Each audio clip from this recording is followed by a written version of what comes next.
And ladies and gentlemen, boys and girls, welcome to the Experience Hockey Talk, serious hockey talk for serious hockey fans.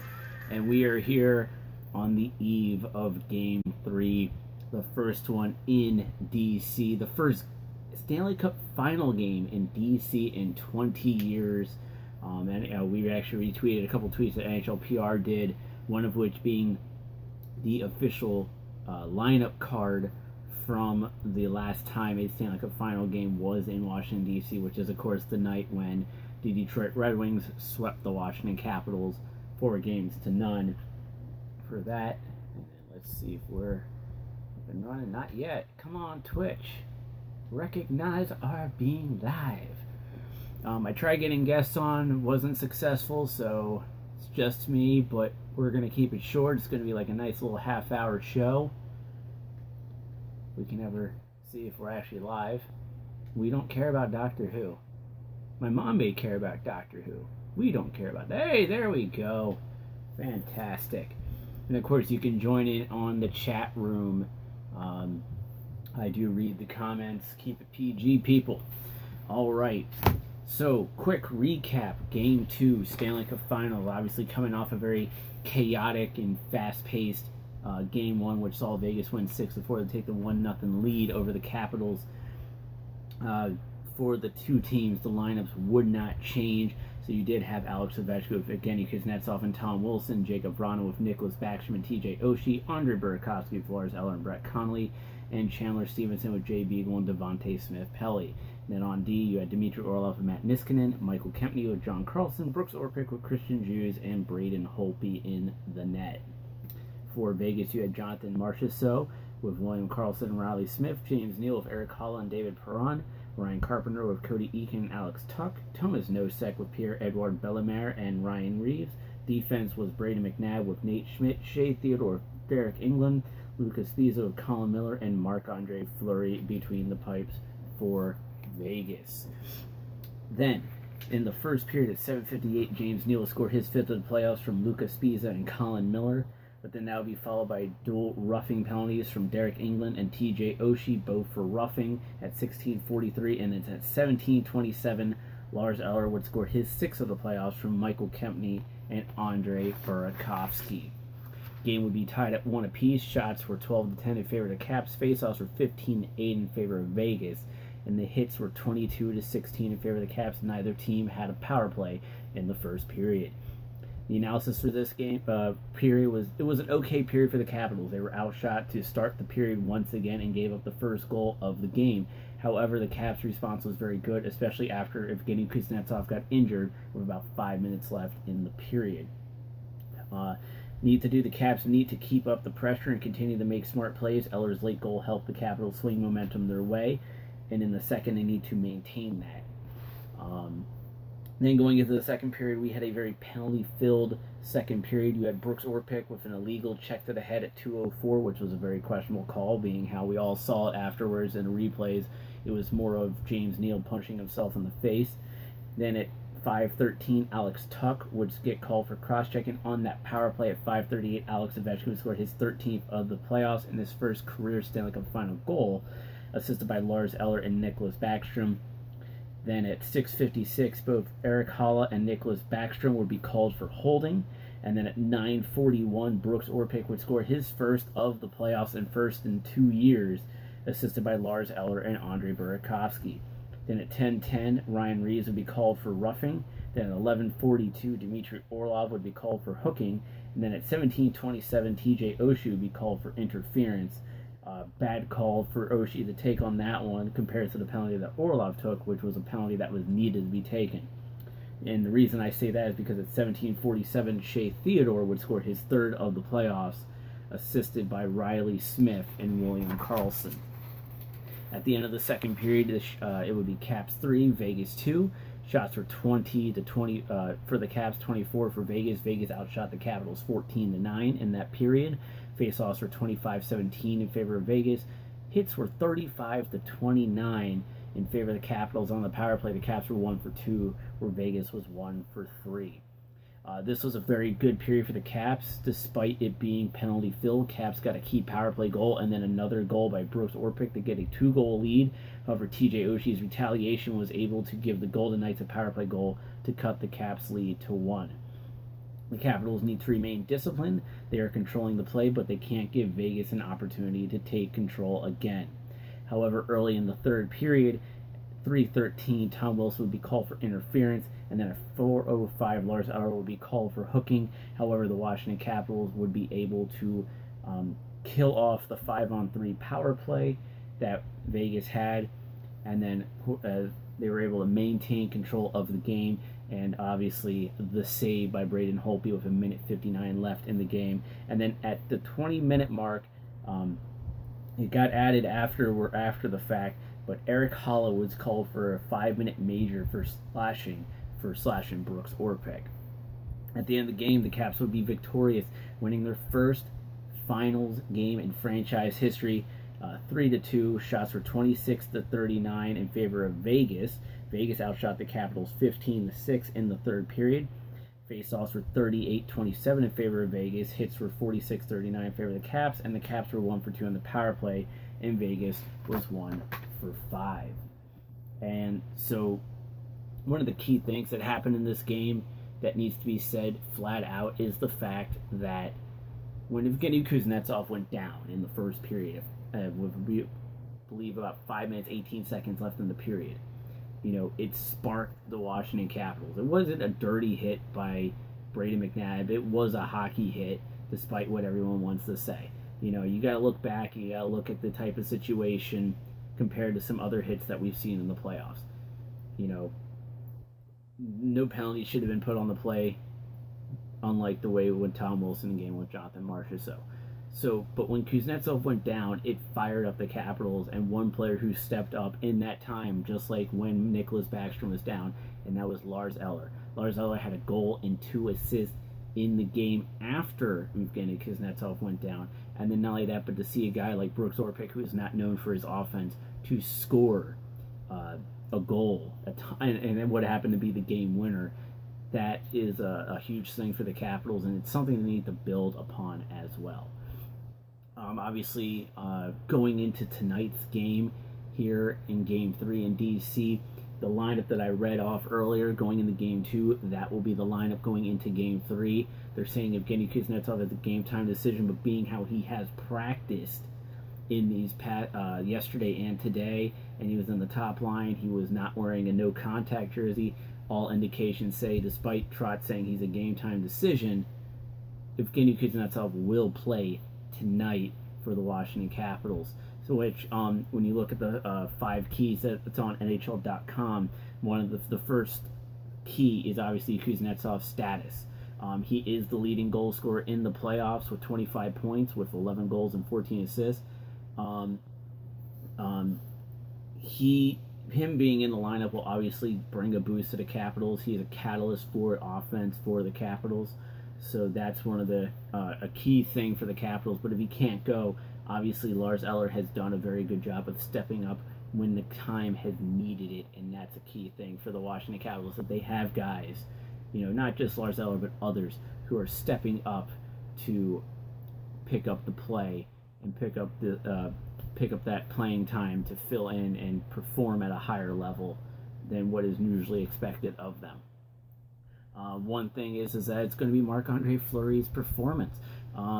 Fleury says he thinks he's been fine in this series and isn't sweating the performance, even though he has an .870 save percentage, which is 7 goals and 54 shots, after a .947 save percentage in the first 3 rounds combined. Fleury said that there have been unfortunate bounces that have led to some goals. Washington defenseman Brooks Orpik scored the winning goal in Game 2 on a shot that ricocheted off Vegas forward Alex Tuch's elbow and hit the left post before going in. Fleury also kicked the puck into the net on Tom Wilson's goal in Game 1. He hasn't played his best game yet. He is going to have to, but the way I see it, the Capitals know Marc-Andre Fleury just like how Marc-Andre Fleury knows the Capitals. And you're starting to see that a little bit. They're making him move a lot back and forth. And I think when they keep continuing to do that, they're going to get more. Plus, if you continue to get traffic in front of the net, get those bounces, something that the Capitals have usually never gotten in the past, which have been bounces going their way. If they can continue to get those bounces to go their way, it will be a very difficult playoffs series for Marc-Andre Fleury. Now, of course, this is a very interesting fact. Obviously, one key is feeding off the home crowd. Washington is 4-5 at Capital One Arena in the playoffs, despite scoring first in 6 of those games. It is they're 2-4 when scoring first, and has lost 3 times after taking a 2-0 lead. The most recent home game, a 3-0 win against Tampa in Game 6 of the Eastern Conference Final, was the best game that they've played at home in the postseason period, and I do agree with that 100%. And hopefully that, and quoting Brooks Orpik, hopefully that's fresh in our minds and we continue that. If they can play like the way they did at home against Tampa Bay in Game 6 tonight and Monday, you'll see very good results for the Washington Capitals. One key for Vegas, though, is Jonathan Marchessault. Marchessault, who led Vegas with 18 points, 8 goals, and 10 assists in the first 3 rounds, hasn't made a big impact in this series. He had no points and was -2 despite a game-high 9 shots on goal in Game 2. He had an assist, was even with 5 shots in Game 1. Marchessault said his line with William Karlsson, Riley Smith needs to be better handling the puck for the neutral zone and using its speed to chase down loose pucks. Marchessault has been a catalyst for the Vegas Golden Knights all season long, and if the Capitals continue to shut him down and his line down, especially in the neutral zone, that line will not be heard of much throughout this game tonight and the series. And then one of the bigger keys is also protecting Braden Holtby. The Capitals felt one of their strongest areas in Games 2 was their play in front of goaltender Braden Holtby. He faced 39 shots and made 37 saves, but Vegas was held mostly on the perimeter. 19 of the Golden Knights' 39 shots were from 40 feet or farther, another 6 from at least 30 feet out. Braden Holtby didn't allow many rebounds, and Washington also blocked 18 shots, including 11 by forwards. The defense is doing a really good job of boxing guys out, tying up sticks, winning a few battles around the net and in the corners. That's what they're going to have to continue to do, especially in their own zone. Now, as everyone knows who's actually watched this show, knows that I'm very critical of Jakub Vrana. And I have to say, in Game 2, I was actually impressed with Jakub Vrana. I felt that he had a very good game, despite not scoring. I felt that he was doing a lot of the simple things, which is what you should be doing, especially when you're playing on bad ice. And he's been keeping it simple. And let's be honest, the kid is due. I hope within these next 2 games he gets a goal, because he is due, especially after the performance that he had in Game 2. He could have blown that game wide open with a goal or 2 if luck went his way. So I definitely say Jakub Vrana, he's due. If he keeps doing what he's doing and he keeps it simple, he will do all right, and he's gonna get his due. So that's something to keep an eye on for that right there. So don't have a whole heck of a lot more. Oh yes, that's right, because I had to play that game with somebody and they blocked us on Twitter. But so I wanted to talk about this with George a couple nights ago when we did the Game 2 preview, but we didn't have time. But, or actually technically, really honestly, we forgot. But people were going on about saying that what Vegas was doing was disgraceful with their pregame ceremony. And here's the thing. I don't think it was disgraceful. It's Vegas. That's their thing. That's awesome. Now, I do agree with the notion of it took up way too much time and it caused the game to get started a lot later than it should have. I do agree with that. And honestly, I would like to see it be, if you're going to do something like that, and you know you're going to take up a good amount of time, do that at 7:30 or 7:45 so we can still get puck drop around 8:08, 8:10 like it normally is during the regular season. So that way you're not taking up too much time. But disgrace, no. What's a disgrace, and I know we're going to hear it tonight and it's going to tick me off as always, is when the Capitals fans say who cares and all their fault. You know, it's all your fault when you chant towards the goalie when the Caps score. It makes absolutely no sense because most of the time it's not even the goalie's fault.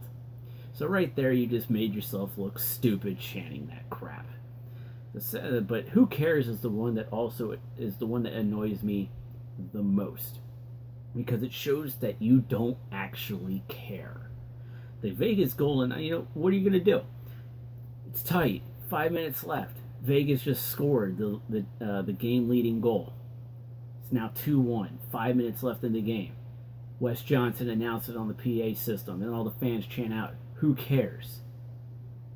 All of you should not even be allowed in the arena if you don't care. Because that just says that you don't care if the Capitals win.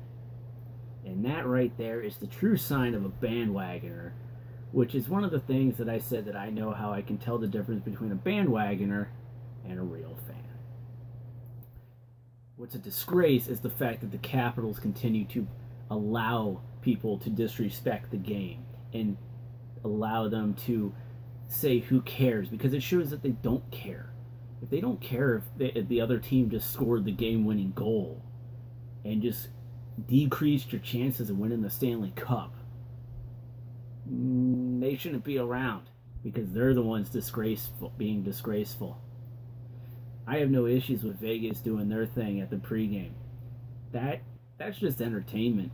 Like I said, do it at 7:30, 7:45 so we can still start the game on time. But overall, I'm okay with it. Fans chanting "Who cares?" and all your fault, that's a disgrace. And Caps fans, the real Caps fans, can do better than that. So, I'm just throwing that out there because it is something that is a pet peeve of mine, especially as the fact that I am a hockey player myself, and it is about respect for the game. You don't respect the game, you're a disgrace. Flat out, period. So, with that, tonight, Game 3, just take it in, enjoy it, have fun watching the game. What happens tonight, win or lose for the Caps or for Vegas if you're a fan of their team. But it is it's a big night, and it's going to be fun to watch. Real quick, some NWHL news, because we do cover the National Women's Hockey League on here, and there has been some news this past week. Starting off with the Boston Pride, they had named former NHL player Paul Mara the new head coach of the Boston Pride. That happened on the 30th. And then on Friday yesterday, the Buffalo Beauts and Haley Scamora agreed to a one-year deal. And Beauts then today signed Matty Elia to a one-year contract as well. So both of them re-signing with the Buffalo Beauts. Free agency started for the NWHL yesterday, so we'll be hearing more and more over the next few weeks about who's signing where for the now 5 teams in the NWHL. So yeah, let's see here. Went over NWHL. Not a whole lot of NHL news right now. Went over lineups. Went over keys. Look at this. I just make it simple. We actually might be done before 7:30. How about that? Oh, that's what I wanted to talk about real quick. Let me take a look at something real fast.